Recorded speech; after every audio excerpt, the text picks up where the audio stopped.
Hello, everybody. Hi, everyone. I'm Valerie. And this is Sheila. And we are Today's Litches. And if you don't know what that means, we'll be up front. Lady Bitches. We're pretty good at it. Yeah, so we've been told anyway.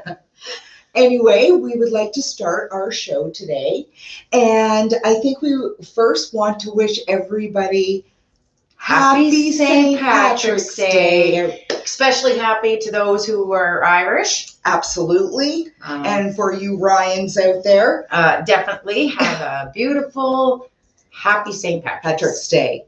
And some green beer. Yes. Yeah. Why not? And so we wanted to highlight new news. It's not news. new news. It's been St. Patrick's Day all day. Yeah. I'm wearing green, although you can't it's a very dark green. I would argue that it's so green it's almost black. Yeah, but it is green. Okay. I'm not wearing green. Green is not my color, unfortunately. Okay. But hey, I agree. For those of you who are, I suppose I could have found like a green pin or something. Yeah. So happy St. Patty's Day. There we go. There we go. Okay. And now I also, before we get started, you know what we didn't do? What? Forgot to tell everybody. This is our show, Sandwich Generation. Welcome to Sandwich Generation. Our generational perspective, because we're what? Gen Xers. And we have our parents above and our children and grandchildren below. Yes. So it's sort of our unique perspective on life's issues. Yeah. Hey, so new news, back to new news. Okay. Let's see. Oh, yes. Indigenous or First Nations missing Indigenous and First Nation people across Canada. That's right. For whatever reason, it does not get widely reported, and there's been a few incidents recently where I've come across something that there's one in Manitoba. They actually 6 days after being reported missing or something like that, they were she was 6 months pregnant, and she was found in a suitcase, and it didn't even make national news. So we just wanted to bring that to people's attention. Yeah. That there's a lot of those issues, particularly on the prairies. Yes. But with that, things like that aren't getting reported or not making the mainstream news that we need to hear. So, right. So without watering it down, we just wanted to bring awareness to it. Right. And that being said, we can get into our topic. Yay. So, yay. It says fun with divorce, separation, and then says, well, not.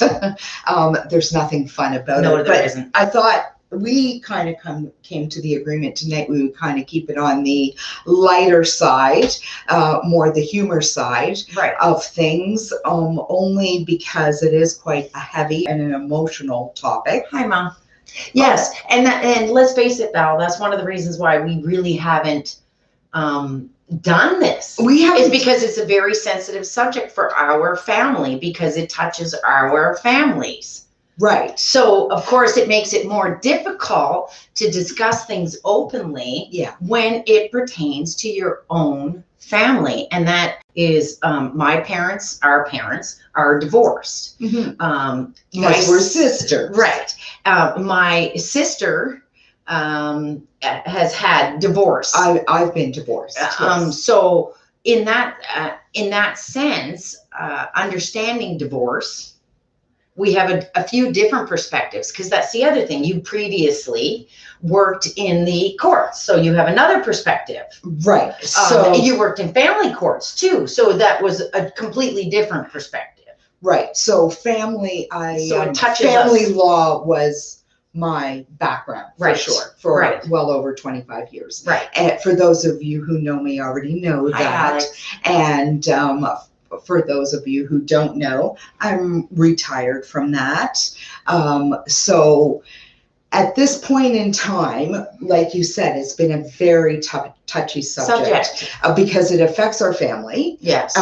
Both directly and indirectly, where you can speak to the child. Yeah, I can speak to the child person that of divorce and separation. Yeah. Right. I can speak to the child, the person actually getting divorced, and then the person actually working within the system of family law. You have way more of a perspective, but and don't think for a reason that like a lot of people think that I went into family law because of absolutely not. It was something that I fell into. Actually, that came after the divorce. Oh, way years. It's something that I fell into and became very passionate about for different reasons. My passion for family law was more about the children. And basically trying to keep matters out of court, not in more of a conflict resolution sort of aspect. But and it's a nasty subject. Like people really, you even mention divorce or separation and they're like, because there's so many. And so many people have so many different perspectives. Absolutely. But, and I mean, like you and I, we will laugh and joke and things. But we do, but some of it is not, it isn't funny, but it is funny. It's funny, but it's absolutely not something you should do. No. Right. So we have a perspective of a little bit of maybe some do's and don'ts. Yeah. Things you probably shouldn't do. And we know this. So should your significant other be cheating, or you have the perception that the party is cheating, and you feel it necessary to do some investigating? I call it reconnaissance. Do not include your children on those missions. Okay. So we can laugh about it now because it seems kind of funny. But it's no different than even thinking about like cheating, for instance, right? Like we talk about that and people will say that, like I've heard and I'm just talking about cheating is just one divorce reason. Like there's a million reasons to get a divorce, but cheating's just one, right? And I guess you could say that even your kids shouldn't even know. No. Really? Your kids have no reason to know. And I guess I've always been about... That's an adult thing to discuss with another adult, not something an adult discusses with. And then you run into the issue that adults have adult discussions, and hey, you're allowed to have a discussion with an adult. The issue becomes when children are around when those discussions take place. Oh, okay. Right? So what I'm saying is you may think, okay, and this coming from a very nosy person, you may think that your children she's nosy.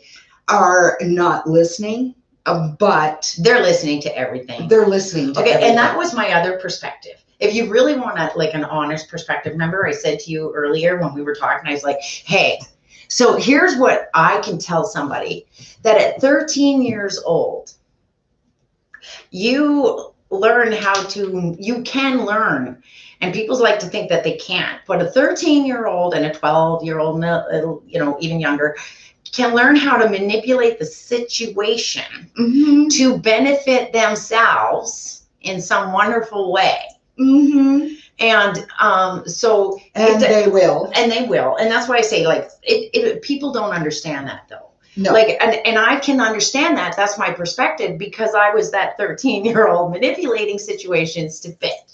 Right. Because, well, let's face it, kids aren't dumb. No. Right? And they will. Especially if you got a half-wet smart one. Ooh, you're in trouble then. Well, and I'm just joking. I'm just saying that. I'm saying it, and I say this too. Yes, children will manipulate the situation. They always will.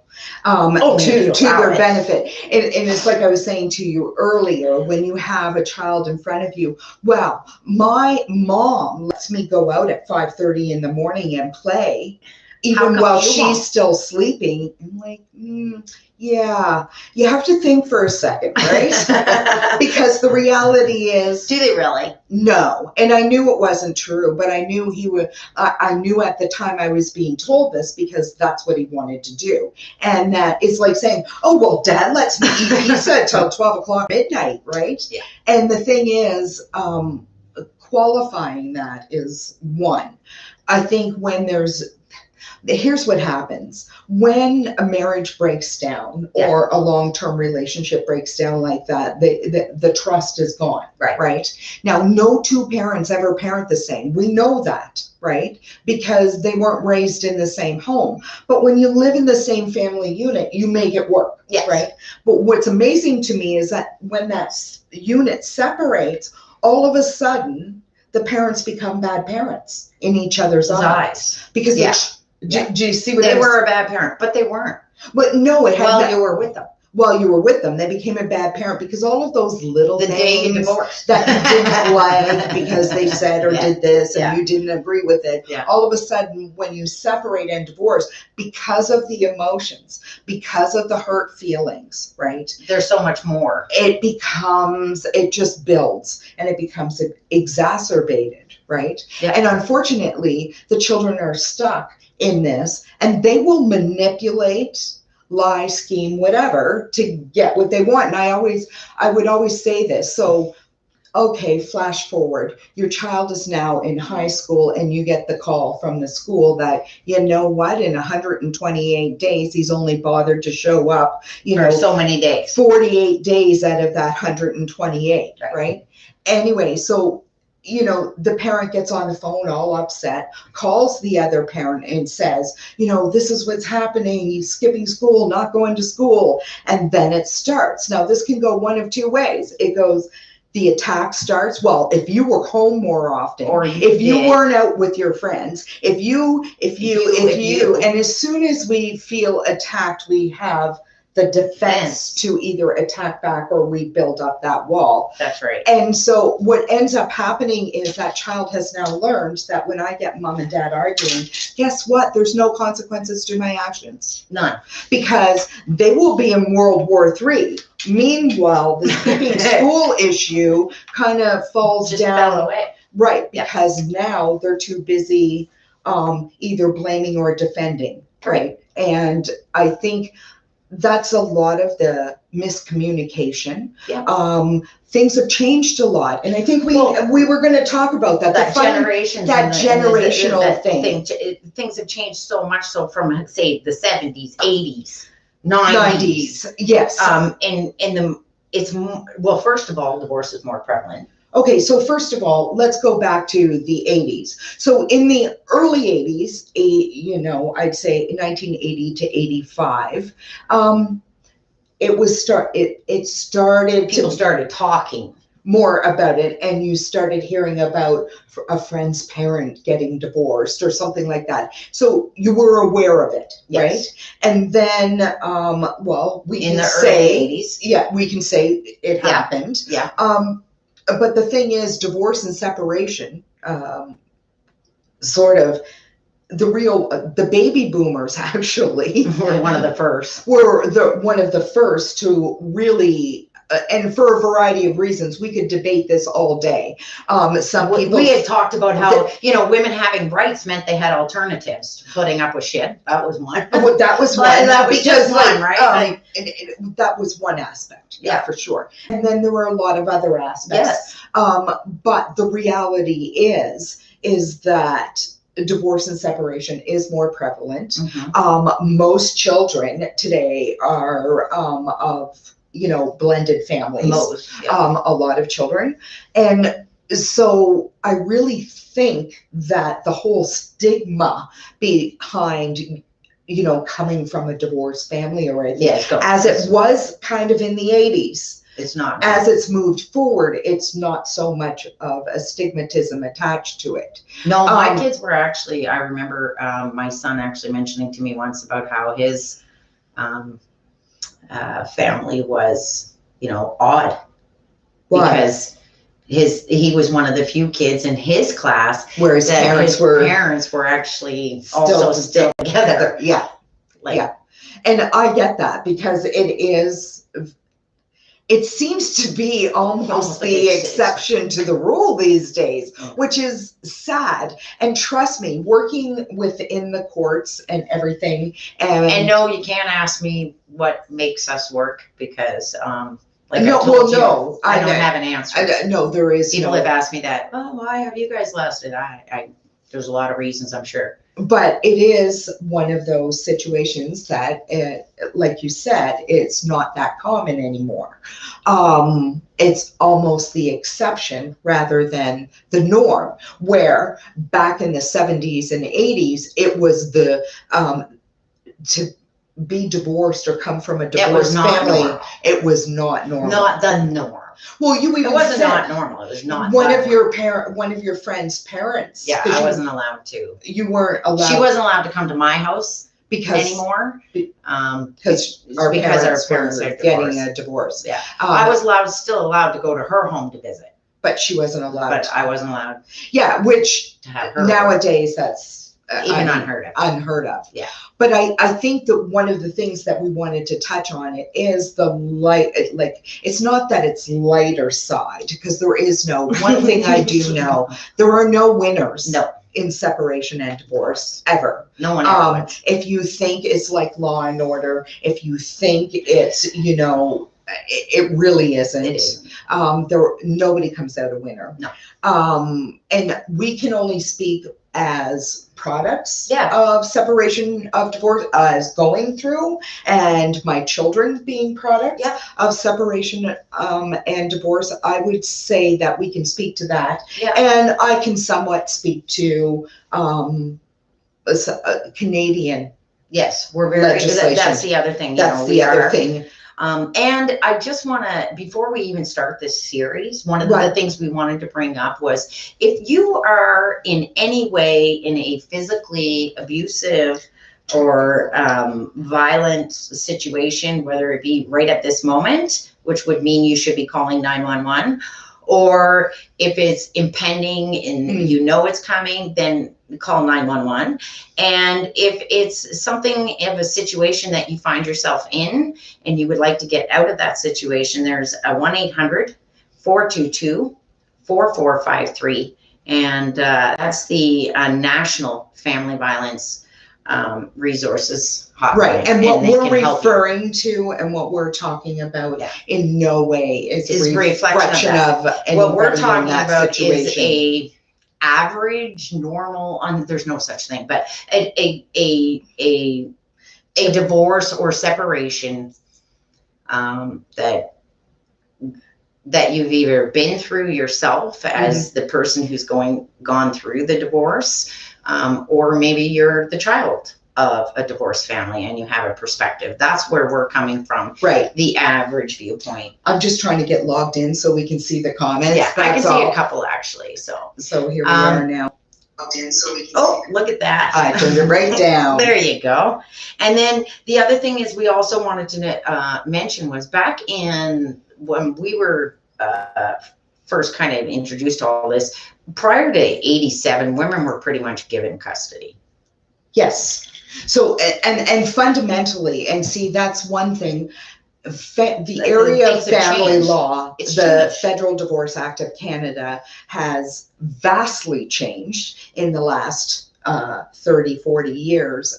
Typically in the beginning, the early 80s, late 70s, women were automatically given sole custody, right? Which that is absolutely, I would say, the rarest form of custody nowadays is sole custody. So this area of law, family law, is constantly evolving and revamping, mediation, conflict resolution, dispute resolution, all of that moving forward, trying to move it away from an adversarial court. Right. So when you look at criminal court, you look at even civil court, it's somebody suing somebody, or it's the Crown has charges against somebody, and you have this, right? So it's party pitted against the other. Well, as family law transformed in the Federal Divorce Act, it began in the same adversarial position,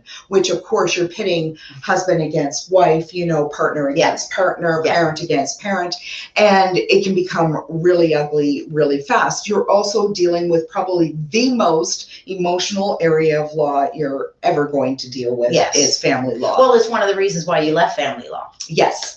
Okay, so, and I think, let's be honest, is the repetitiveness of seeing the same Well, no, it's a variety of reasons. Health, okay, has a lot to do with it as well, but that also leads into the type of work that I do, Yeah. and stress factors and all that kind of stuff. And, COVID and all that. Yeah. Anyways, and the thing is, you just know when it's time. But the reality is that in the divorce separation, we have seen it change and evolve, Right. Over a long period of time. Is it perfect? Absolutely not. But I think, like we had talked about the do's and the don'ts. Like if you're going on recognizance because you want to, if you're going on recon missions, because you want to check to see if your significant other is cheating, or you do not involve your children. Okay, so that's number one. That's one. Yes. Number one. Okay. Number two. But the other one is, if you're talking to your child, if you're having a conversation with a child, and it doesn't matter what it is, and they're not happy, and they have a fit, temper tantrum, whatever, get mad, give you the look, do whatever. Yeah. Do not compare that to the other party. So, because when you do, that's a negative connotation, meaning that you don't like your child. Right. It doesn't mean that you don't like the other person. It means you don't like the other child, because you don't like the child because you don't like that part of that person. Yeah, but that's a part of you. As I explain, it's one thing that I try to focus on is that children aren't dumb. Don't give me that look. Your mother gave me that look. Or don't do that. It reminds me of your father. Or you're just like your mother, or you're just like your father. You're basically telling your child you don't like that part of them. Yeah. Basically. Yeah. Right. And they will internalize that. Mm-hmm. And the reality is that I think where this has now morphed into a situation where divorce separation is not going away anytime soon, people, but to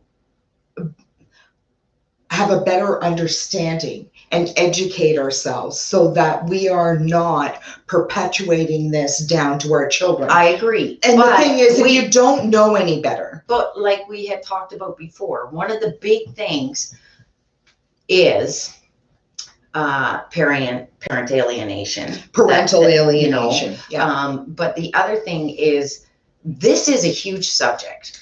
Oh, like this massive. Is a giant subject. We have a very, like I said, unique, kind of different perspectives. Kids of divorce, but also you've had a divorce. I've never been divorced. So it's just a little bit of a different way of looking at things that I think when it comes right down to it, it's like I said, the conniving 13-year-old, and that, that was me. I'm not afraid to so I manipulated the situation around me to fit me because I could. Right. And I love you guys. I know my parents are watching, but I did. And I'm not afraid to admit that because now I'm over 50. Right. So what you gonna do? What you gonna do, right? But because our parents were at war with each other, it made it easy for me to do it. It made it so simple to be able to get away with those things. Absolutely. Because it was easier for the warring factions to keep warring, and then you could go on your merry old way and manipulate to get what you want and do what you want. Right. Right. Because they're too embroiled in the war. Right. The good news is the war ended. Yes. And that's what we're trying to say, though, is that, when you make a conscious decision to change what could be maybe a really bad way to go, and you decide, you know what, I'm going to find that the high ground. I hate calling it the high ground, because sometimes it's actually not the high ground. It's kind of like squished in there. Well, here's the thing, and I always say it only takes one responsible adult. Yes. You are only responsible for your actions. So if the other party is the worst nightmare from hell, right, that you can create that healthy boundary to shut it down. Yes. Right? By not engaging. And only you. And only you, by not engaging. And hey, I know what it's like. I've been in that situation. That's right. Right? It's really hard not to engage when you feel like you're being attacked. Mm-hmm. Right? But the reality is that particularly if you have children, those children love both of you. Yeah, like it or not. You cannot. And you must have liked them at one point. I've said it before. Yeah. I remember one client, I said, well, you married her because, I mean, the stuff that was coming out of his mouth, you would swear to God this person was Satan, right? It doesn't say much about your judgment, though. Like, it does, as a person, if you're speaking that way about your spouse, it doesn't say much about you. That's my point. Right. Because the person on the other side of the desk is thinking, well, you married that person. So at some point, there must have been something right. that brought you together. And, they say hell has no fury than a woman scorned. Oh, I've seen it. I've seen both sides. Like, yeah. Oh, yes, scorned, I've seen it all. It's not, we've seen, and I have and my to say, plug is just for the kids. My plug is leave your children out of it. I don't care. Children don't care if mommy or daddy slept with somebody else. They don't care. Nor should they even be involved telling them in that is really none of your business. Right. To do that. No. It's not adult issues. That's an adult problem. Right. Adult issues, and adult so, problems. And it doesn't matter how you try to sugarify that or justify that. Well, that's another issue. Right? Because justification, right? People like to justify their actions. I have seen parents. I do. Commit parental alienation over and over and over again because in their mind, their perception, they are saving their children from the enemy. Do you see how? And that's scary. Those people you can't get through to, unfortunately. And it is proven that children, period, do better when both parents are involved, no matter the perspective.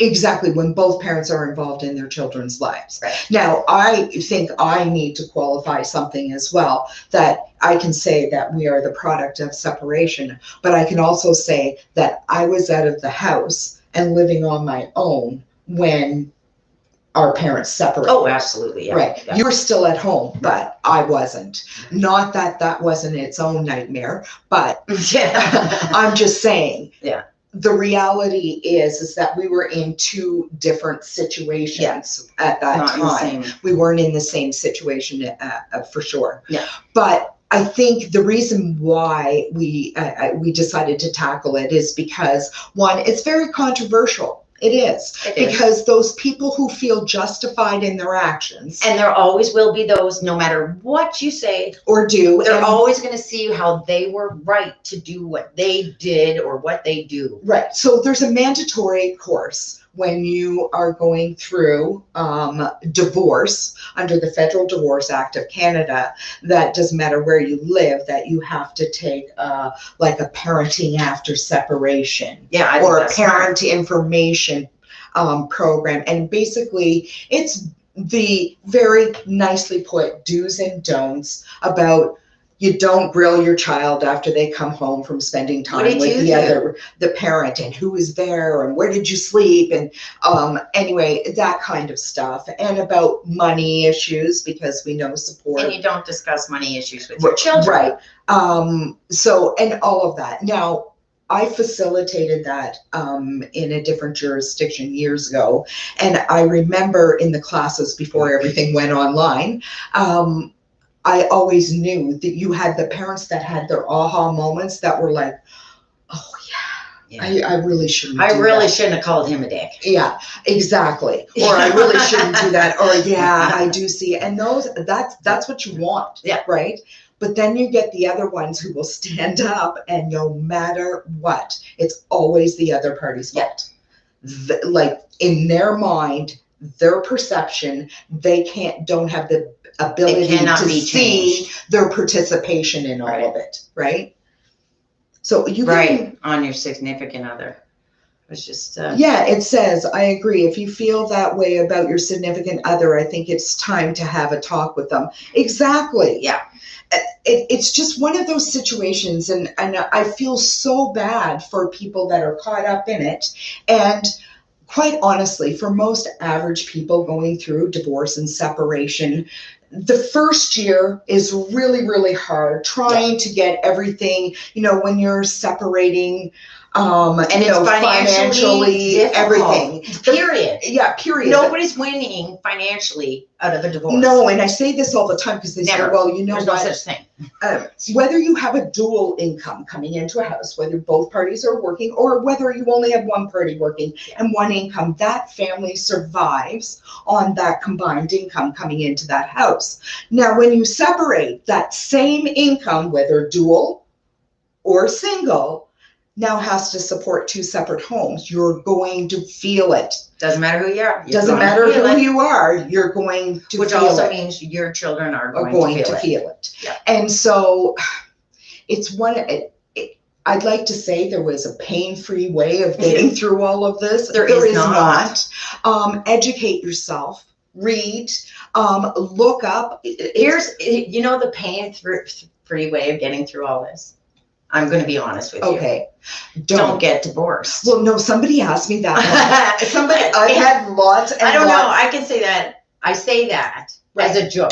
Right. Okay. Because I've actually said it. I've actually said it and meant it. About 15 years ago, I had somebody confront me and ask me, because I work in the business, what would be your recommendation?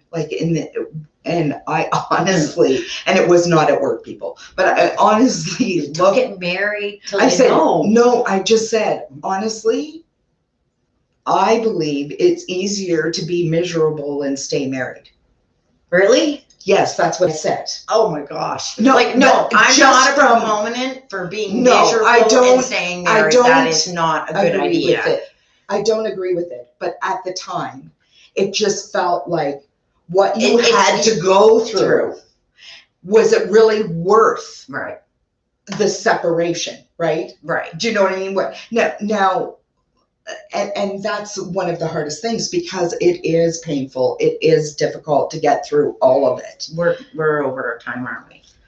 We might be, but this is going to be a little series here. We're just getting into the crutch of it because we get to talk about property and separation and child support and spousal support and how is there any integrity left? Absolutely. During divorce? Yes, there is. Is there integrity during divorce? Well, one person asked me one time. I have to wonder. It must be really, really hard and daunting. Working here, because at the time it was within the court, and the steady stream of divorce, separation, family law, and at the time, I remember thinking to myself, they said, nobody must get along. And I said, well, actually, that's not true. We don't see the people that separate and get along while they're separated. Oh, and there are those people. Oh, absolutely. Absolutely. And when I went out on my own, I found a lot of them. Yeah. So my hat's off to you. There are lots of you out there that are responsible adults, and you're separating and divorcing, and you're actually doing it right. Yeah. Right? Yeah. Collaboratively, working together. Trying to find them. So on that end, I think we should end this on a positive note. Let everybody know we're back again next week. Yes. To, second part on our series. For sure. And we'll see you then. Yes. And we do have someone to highlight next week. Yes, we do. Awesome. Have a good night. We'll see you guys next week. And we hope we gave you something to chew on. Good night, everybody. Good night.